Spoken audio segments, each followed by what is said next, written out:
বাংলাদেশ জামায়াতে ইসলামীর আমির ডাক্তার শফিকুর রহমান বলেছেন, দলটি প্রতিশোধের পথে হাঁটতে চায় না। তিনি বলেন, প্রতিশোধ নেওয়া মানে আইন হাতে তুলে নেওয়া, যা সবসময় বিশৃঙ্খলা সৃষ্টি করে। প্রতিশোধের বদলে তিনি ন্যায্য প্রতিষ্ঠার আহ্বান জানান।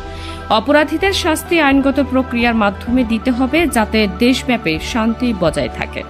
শনিবার সিরাজগঞ্জের দারুল ইসলাম একাডেমির মাঠে রোকন সম্মেলন ও সুধী সমাবেশে প্রধান অতিথির বক্তব্যে তিনি এসব কথা বলেন। ডাক্তার শফিকুর রহমান আরও বলেন, বাংলাদেশ মুক্তির পথে রয়েছে এবং কোনো অপশক্তি যেন এই যাত্রাকে থামাতে না পারে। দেশের 18 কোটি মানুষের ঐক্যের মাধ্যমে এই পথ অব্যাহত থাকবে। তিনি জাতীয় ঐক্যের প্রয়োজনীয়তার উপর জোর দিয়ে বলেন, দেশের মৌলিক ইস্যুতে দলমত নির্বিশেষে ঐক্যবদ্ধ হওয়া জরুরি। সব দল তাদের মত অনুযায়ী রাজনীতি করবে, সমালোচনা করবে, আবার সরকারকেও সংস্কারমূলক কাজ করতে সহযোগিতা করবে। ভিন্ন মত থাকা গণতন্ত্রের সৌন্দর্য এবং সমালোচনাকে সহ্য করার মানসিকতা থাকতে হবে।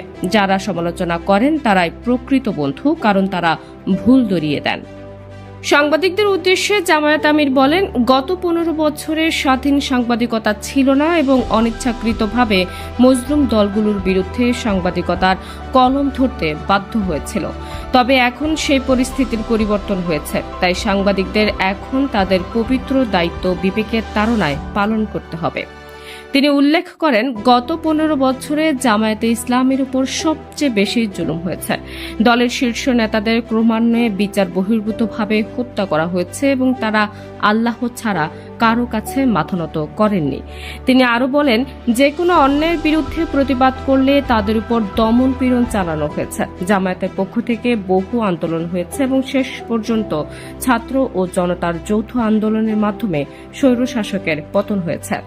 অনুষ্ঠানে উপস্থিত ছিলেন কেন্দ্রীয় জামায়াত ইসলামীর সহকারী সেক্রেটারি জেনারেল মাওলানা রফিকুল ইসলাম খান, অর্থ সম্পাদক অধ্যক্ষ শাহাবুদ্দিন, ঢাকা দক্ষিণের নায়েবে আমির ডক্টর হেলাল উদ্দিন সহ অন্যান্য নেতৃবৃন্দ।